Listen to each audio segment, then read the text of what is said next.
이제 나오는 뉴스 중에 하나가 어느 지역이 몇 도다 이런 말들이 나옵니다. 지금 우리가 사는 김해도 연일 39도 이상 계속되어지고요. 양산은 오늘은 모르겠습니다만 어제까지만 해도 41.4도, 일기 기상 관측 이후 120년 만에 처음이다 이렇게 이야기를 합니다. 그걸 들으면서 어떤 생각을 한번 해봤냐면요. 우리는 이렇게 더울 때 어쨌든 에어컨이 있는 공간에 들어가면 좀 시원함을 느끼는데, 옛적에 광야 생활을 했던 이스라엘 백성들 정말 아무것도 없는데 텐트 안에 들어간다고 시원하겠습니까? 그런데 하나님께서 그때에 구름 기둥으로 그들을 지켜주셨다. 이게 과연 어떤 걸까? 100% 다 이해가 되고 그게 경험이 되는 건 아니지만, 그것마저 없었다면 그들이 광야길 가운데 살 수 있었을까? 그런 생각이 들었습니다. 정말로 하나님은 그때그때 때를 따라서 우리를 도우시고 또 우리에게 또 필요한 은혜를 베풀어 주시는 정말로 선하신 하나님, 인자하신 하나님인 것을 또 이 날씨를 통해서도 한번 또 느낄 수 있는 그런 부분이었습니다. 우리 모든 성도님들 매일의 삶 속에 정말 우리를 눈동자같이 지키시는 그 하나님의 은혜를 충만하게 경험하시고, 그래서 하나님으로 인해서 기쁨과 감사와 찬송이 흘러넘치시기를 주님의 이름으로 축복합니다. 오늘 열왕기하 19장의 말씀을 통해서 감당할 수 없는 위기 앞에서 과연 성도인 우리는 어떻게 해야 되는가 함께 말씀을 살펴보고자 합니다. 먼저 이 말씀을 살피기 전에 우리 마음에 새기고 또 시작했으면 하는 한마디 말씀은요, 위기는 성도의 끝이 아니라 하나님의 역사의 시작점이다라는 말씀을 우리가 한번 먼저 마음에 새기고 이 말씀을 살펴보기로 원합니다. 우리가 인생을 살아가면서 보면요, 두 가지 문제가 있다라고 말할 수 있습니다.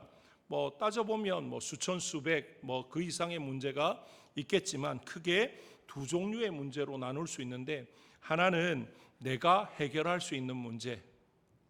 예를 들어서 이제 살을 뺀다. 이거는 내가 노력하면 또 빠질 수 있지 않습니까? 음식을 조절하고 운동을 하고 그렇게 하면 이렇게 할 수 있습니다. 말 그대로 시간을 들이면, 노력을 하면, 또 이렇게 하면 되어지는 문제가 있습니다. 그런데 또 한 종류의 문제는요, 내가 아무리 해도 내 힘으로는 도저히 해결할 수 없는 그런 문제가 있습니다.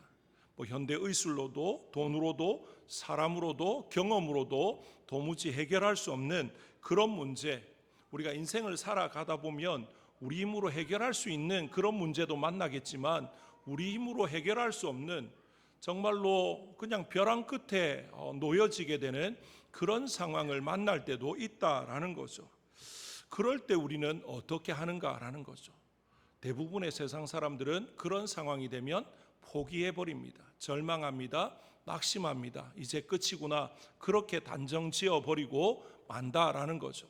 그런데 하나님의 백성인 우리, 하나님의 자녀인 우리는 그때에 어떻게 해야 되는가? 오늘 본문에 소개되어지는 히스기야 왕을 통해서 우리 자신들을 한번 돌아보고 성도는 과연 그 상황 가운데 어떻게 해야 되는지 한번 살펴볼 수 있기를 원합니다. 오늘 히스기야가 지금 벼랑 끝에 서 있다, 그렇게 말할 수 있습니다. 히스기야뿐만 아니라 히스기야가 통치하던 그 시대의 이스라엘 백성 전체가 지금 절체절명의 그런 상황, 자신들의 힘으로는 도저히 해결할 수 없는 그런 문제 앞에 놓여져 있다라는 거죠. 왜 그렇습니까? 지금 그 당시의 세계 최강대국인 아수르가 18만 5천의 대군을 이끌고 지금 이 예루살렘 성을 완전히 겹겹이 포위해서 진을 치고 있는 그런 상황입니다. 이 상황을 바라보는 사람들, 아마 이 예루살렘 성 안에 살고 있던 백성 가운데도 또 이 상황을 지켜보는 모든 사람들이나 당시 세상은 뭐라고 생각했겠습니까? 이제 끝났다. 남유다는 이제 끝났다. 아무런 소망이 없다. 그렇게 말을 했을 것입니다. 그런데 놀랍게도 하나님은 가장 절망적인 순간, 인생은, 세상은 다 포기하는 그 순간에 하나님은 어떻게 하십니까? 가장 위대한 기적의 무대로 그 상황을 바꾸고 있다라는 것입니다. 먼저 우리가 이 상황 가운데 이런 위기 상황, 감당할 수 없는 위기 앞에서 어떻게 해야 되느냐? 먼저는 하나님 앞에 엎드려야 된다라는 걸 오늘 본문이 우리에게 보여주고 있습니다. 1절부터 7절까지의 말씀해 보시면 먼저 히스기야는 이런 상황 앞에서 어떻게 했냐면요, 옷을 찢었습니다. 그가 입고 있던 왕복을 찢어버렸다. 이 말은 이 왕으로서의 체면, 왕으로서의 권위, 이 모든 것들을 다 포기했다라는 거죠. 위기를 만나게 되면요, 사람이 두 가지 반응을 보이는데, 어떤 사람은 이 위기 앞에서 더 교만해지는 사람이 있습니다. 반대로 올바른 신앙인은 위기 앞에서 겸손함으로 하나님 앞에 무릎을 꿇게 되어지죠. 세상 사람들은요, 위기 앞에서 오히려 허세를 부릴 때도 있습니다. 내가 충분히 이길 수 있어 라고 하지만 결국에는 어떻게 됩니까? 위기를 뛰어넘지 못하고 절망하고 좌절하고, 그러면서 이제 비관하고 또 세상을 탓하고 원망하고 그렇게 무너져 내리죠. 그런데 오늘 히스기야는 어떻게 합니까? 하나님 앞에 겸손하게 무릎 꿇고 있습니다. 하나님 앞에 지금 자신의 옷을 찢고, 옷을 찢었다 이 말은 자신의 체면, 권위, 자신의 위치, 모든 것들을 지금 다 내려놓았다는 거죠. 하나님 앞에서 납작 엎드리는 그런 모습을 말합니다. 그리고는 어떻게 합니까? 성전으로 올라갔습니다. 지금 히스기야는 한 나라의 왕입니다. 지금 적국이 쳐들어와서 나라가 위기 상황에 처해 있으면 어떻게 해야 됩니까? 지금 군사들을 지금 돌아보고 저들과 싸워서 이길 수 있을지 없을지, 뭘 더 보강해야 될지, 또 외교적으로 어떻게 하면 또 가능성이 있는지, 이런 것들을 살펴야 되지 않습니까? 그런데 히스기야는 그 모든 것 다 뒤로 하고 어디로 가고 있습니까? 성전에 들어갔습니다. 무엇을 말합니까? 하나님 앞에서 지금 그가 처한, 또 남유다가 처한 이 위기 상황이 이게 하나님보다 크지 않다라는 걸 알았던 거죠. 반대로 이야기하면 모든 위기 상황보다 더 크신 하나님 앞에 엎드리는 것, 그 하나님 앞에 나가는 것이 문제 해결의 첫걸음인 것을 그가 알았다, 그렇게 말할 수 있습니다. 정말로 저와 여러분이 살아가면서 히스기야처럼 18만 5천의 대군이 우리 집을, 또 우리의 삶을 에워싸는 그런 상황이 똑같이 벌어지지는 않습니다. 하지만 히스기야가 경험했을 만한 그런 절망적인 상황, 그런 아프고 힘들고 정말로 절체절명의 그런 상황을 만날 수 있지 않겠습니까? 그때 우리가 어떻게 해야 됩니까? 내가 만나는 모든 상황이, 내가 지금 직면한 이 문제가 하나님보다 크지 않다는 것, 하나님이 이 모든 것보다 위대하시고 능력이 무한하시고 이 모든 것들을 능히 해결하실 수 있다라는 그 믿음의 고백, 그래서 하나님 앞으로 나아가시는 저와 여러분 되시기를 주님의 이름으로 축복합니다. 그게 문제 해결의 시작인 것입니다. 그리고 히스기야 왕이 또 한 가지 한 게 뭐냐면요, 자신의 신복들을 누구에게 보냅니까? 이사야 선지자에게 보냅니다. 왜 보냅니까? 함께 기도하자고. 지금 나라가 이렇게 위험한 상황이고 정말로 풍전등화의 그런 위태로운 상황 가운데 있으니까 하나님의 사자인 이 선지자에게 뭘 요청합니까? 함께 기도할 것을 요청하고 있습니다. 어떻게 보면 히스기야 왕도 하나님을 믿는 하나님의 백성, 이사야는 하나님이 택하셔서 또 세우신 선지자, 위기 상황 앞에서 오늘 우리의 모습으로 본다면 우리를 하나님이 교회로 부르셨는데, 한 개인의 위기라 할지라도 하나님께서는 함께 기도하고 이 모든 것들을 공동체적으로 대응하기를 원하신다. 또 더 나아가서 우리 교회의 문제, 또 국가의 문제, 여러 가지 상황의 문제들을 하나님은 어떻게 하기를 원하십니까? 혼자 기도하는 것이 아니라 함께 기도의 제목을 공유하면서 함께 간절히 기도하기를 원하신다라는 거죠.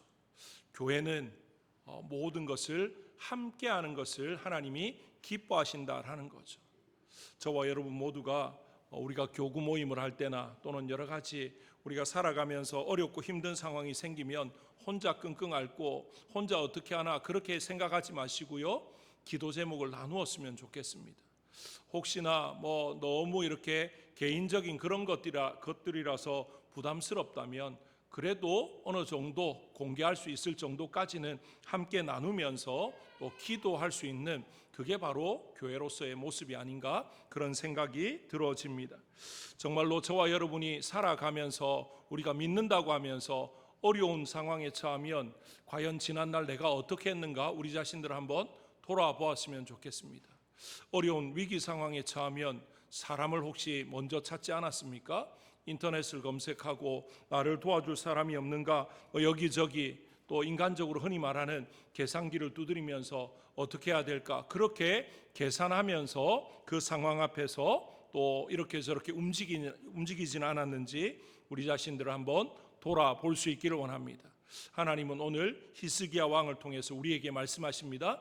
위기 상황 앞에 사람 찾지 말고 계산기 두드리지 말고 또 이렇게 저렇게 인간적인 방법, 세상적인 방법으로 뭔가를 해보려고 하지 말고 어떻게 하라는 겁니까? 하나님 앞에 나오라고 이야기합니다. 함께 기도하라고 말씀하고 있습니다. 특별히 위기 상황 앞에서 우리가 기억하기 원하는 말씀은요, 우리 주님께서 하셨던 말씀입니다. 수고하고 무거운 짐진 자들아 다 내게로 오라, 내가 너희를 쉬게 하리라. 주님 안에 참된 평안이 있는 줄로 믿습니다. 주님 안에 참된 문제의 해결이 있는 줄로 믿습니다. 주님만이 답입니다.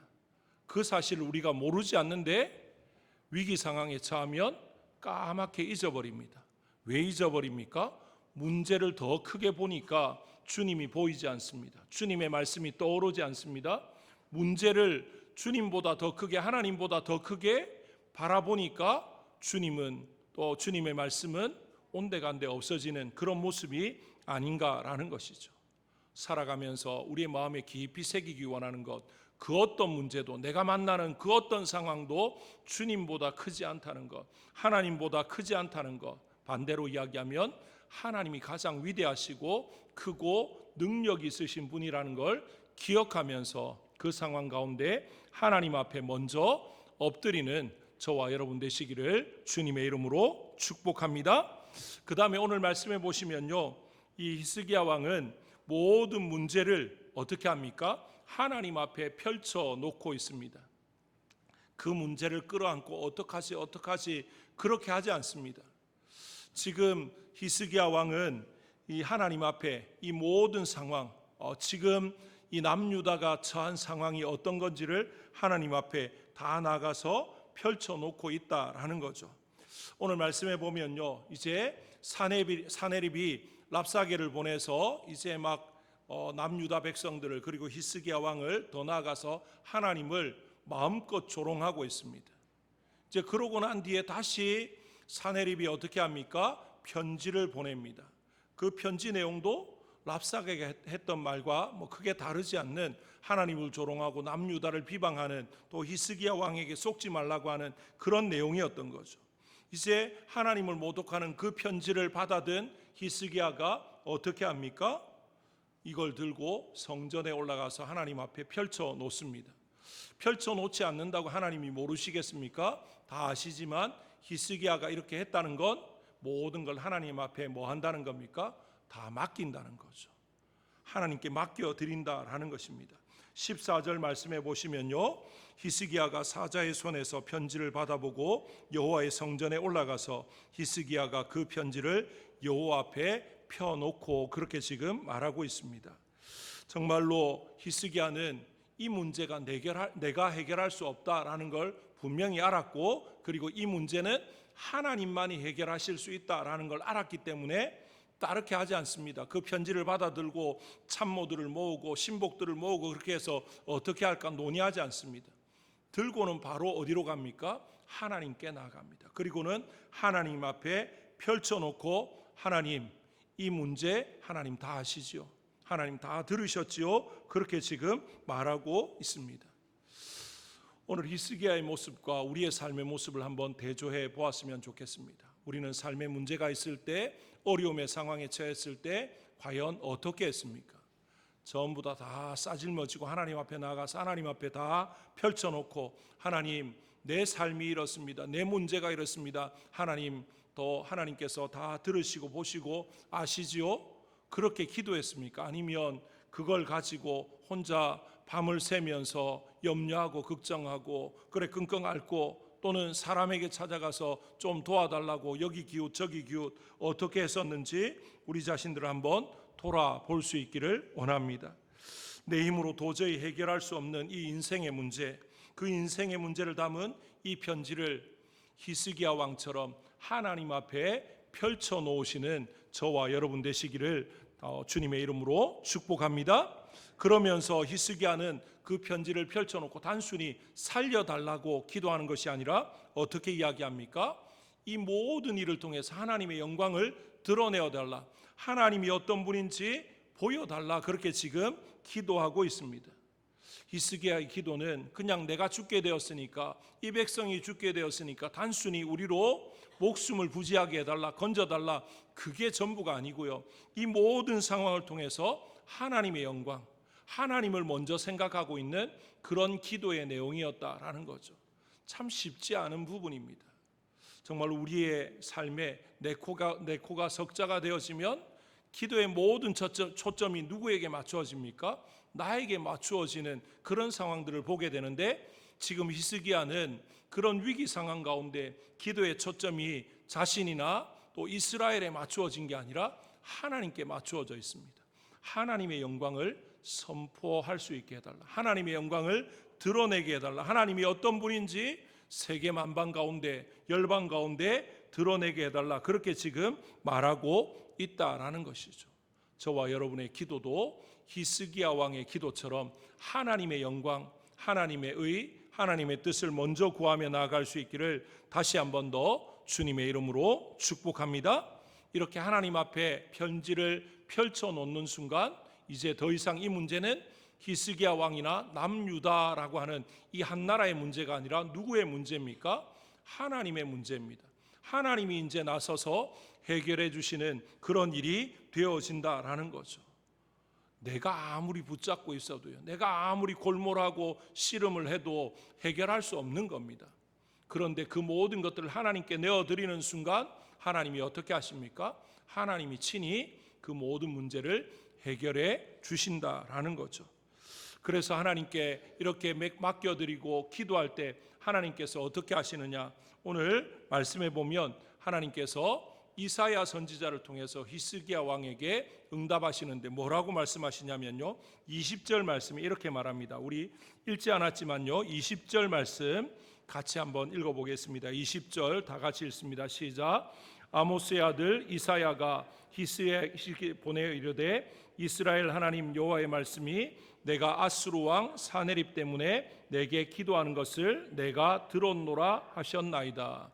하나님께서 히스기야에게 이사야를 통해서 뭐라고 말합니까? 내가 네 기도를 들었다, 그렇게 말합니다.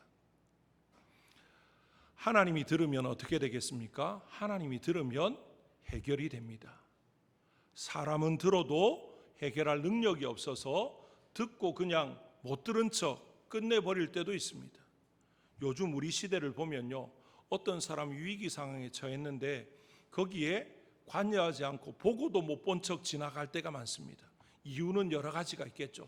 내 힘으로 해결할 수 없어서, 또는 잘못 내가 개입했다가 내 삶이 또 여러 가지 복잡하게 얽히고 설켜서 힘들어질 수 있으니까, 아니면 또 보복을 당할 수 있으니까 여러 가지 문제가 있겠죠.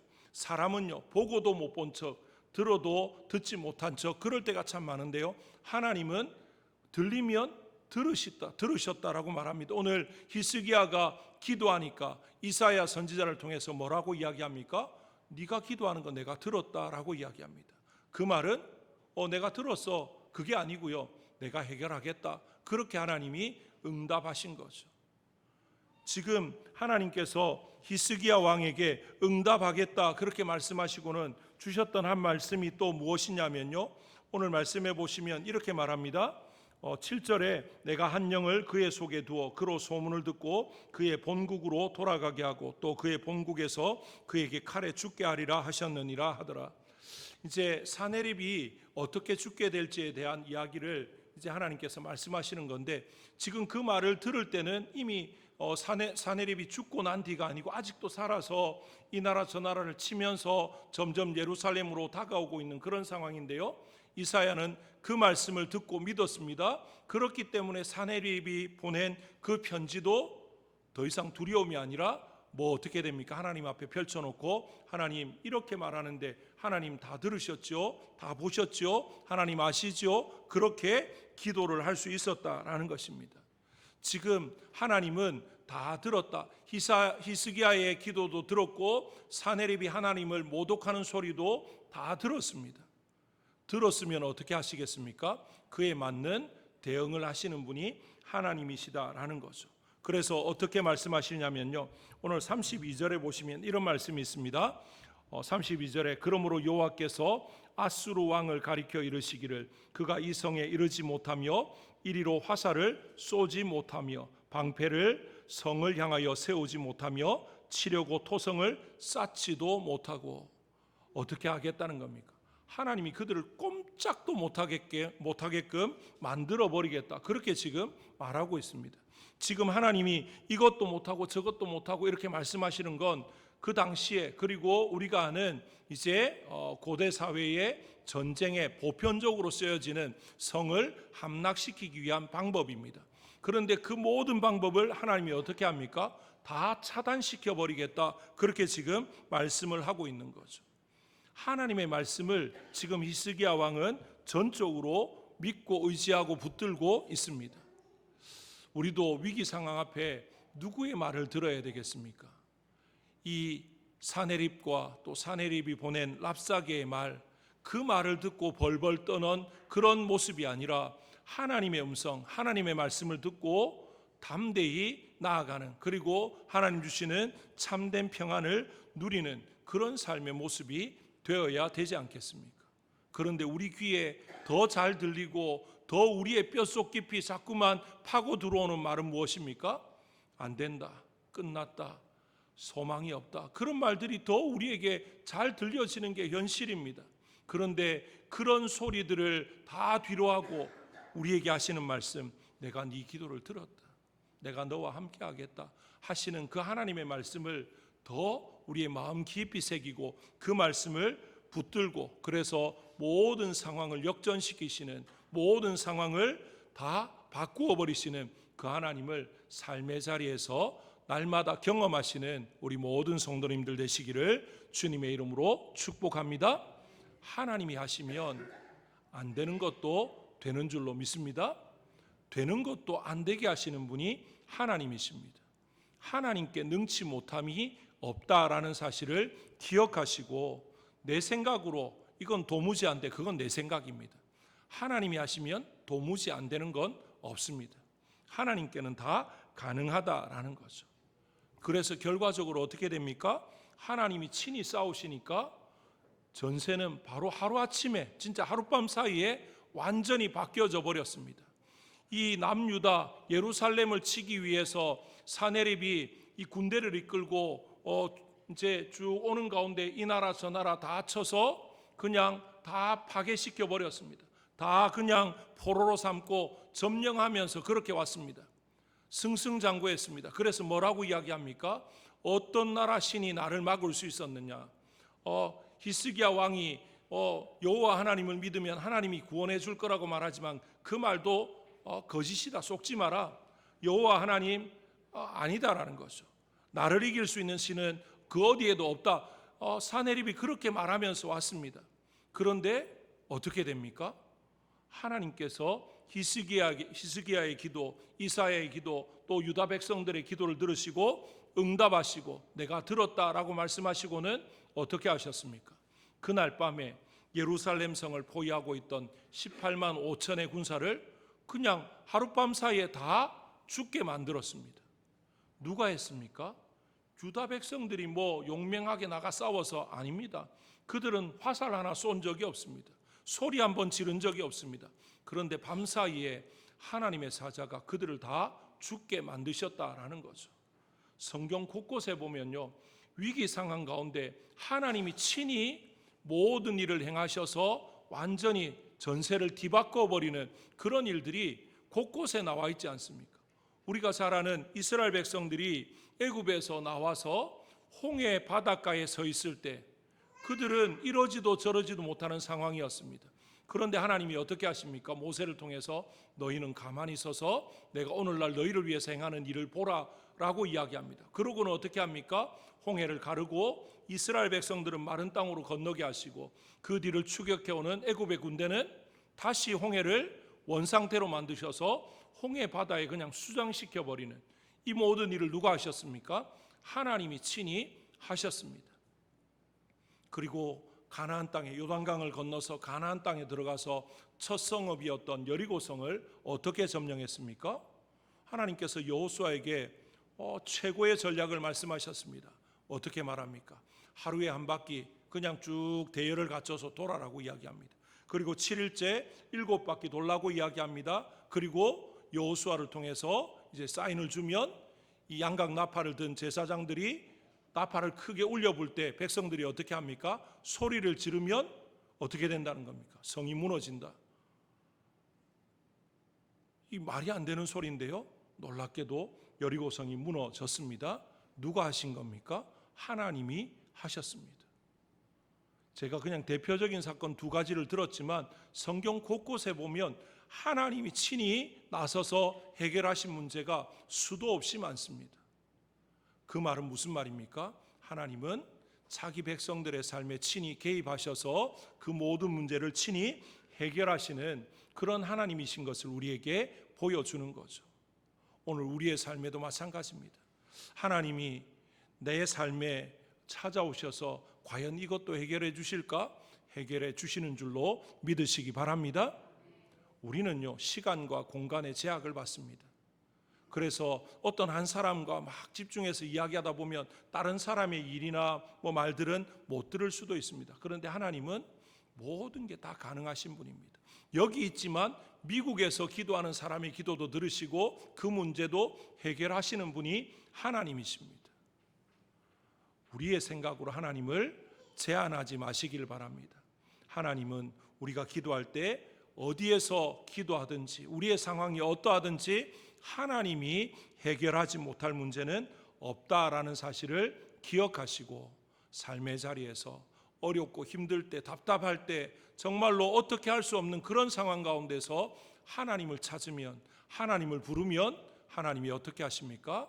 우리의 그 부름을 듣고 응답하십니다. 내가 네 부르짖는 걸 들었다. 네가 나를 부르는 걸 내가 들었다. 그러면 끝나는 것입니다. 하나님 앞에 날마다 기도함으로 하나님을 붙잡음으로 우리의 모든 삶에 개입하셔서 역사하시는 그 하나님. 그래서 지금 히스기야가 남유다가 이 18만 5천의 아수르 군대를 상대할 수 없었지만 하나님을 찾고 하나님을 부를 때 그 모든 상황이 하루아침에 진짜 하룻밤 사이에 역전되어진 것처럼 우리의 삶에도 하나님 때문에 역전되어지는 놀라운 역사를 경험하는 그런 날이 매일 매 순간 또 이렇게 이루어지고 경험하며 나아갈 수 있기를 주님의 이름으로 축복합니다. 오늘 말씀의 네 가지를 살펴보았습니다. 위기 앞에 하나님 앞에 위기 상황 가운데서 하나님 앞에 가장 먼저 엎드려야 된다는 것. 그리고 우리의 모든 문제를 누구에게 펼쳐 놓아야 됩니까? 하나님께 펼쳐 놓는 거죠. 그리고는 하나님의 약속을 붙잡고 하나님이 내 기도를 들으셨다는 그 음성을 붙잡고 나아가는 것입니다. 그럴 때 어떻게 하십니까? 하나님이 친히 싸우십니다. 하나님이 싸우시면 하나님을 상대할 자는 아무도 없습니다. 세상의 어떤 큰 문제도 어떤 위기 상황도 하나님을 상대해서 이길 수 있는 것은 없다라는 걸 기억하시고 우리의 삶의 현장에 우리 가정에 우리 자녀들의 우리 생업의 모든 것에 우리가 만나게 되는 여러 가지 어려움들 또 아픔들 힘든 모든 것들 하나님 앞에 다 내려놓고 간절히 기도할 때 우리의 삶을 해결하시고 우리의 문제를 풀어주시고 세상이 줄 수 없는 참된 기쁨과 평안을 주시는 그 하나님의 놀라운 은혜를 날마다 풍성히 누리시는 우리 모든 성도님들 되시기를 주님의 이름으로 축복합니다. 우리 시간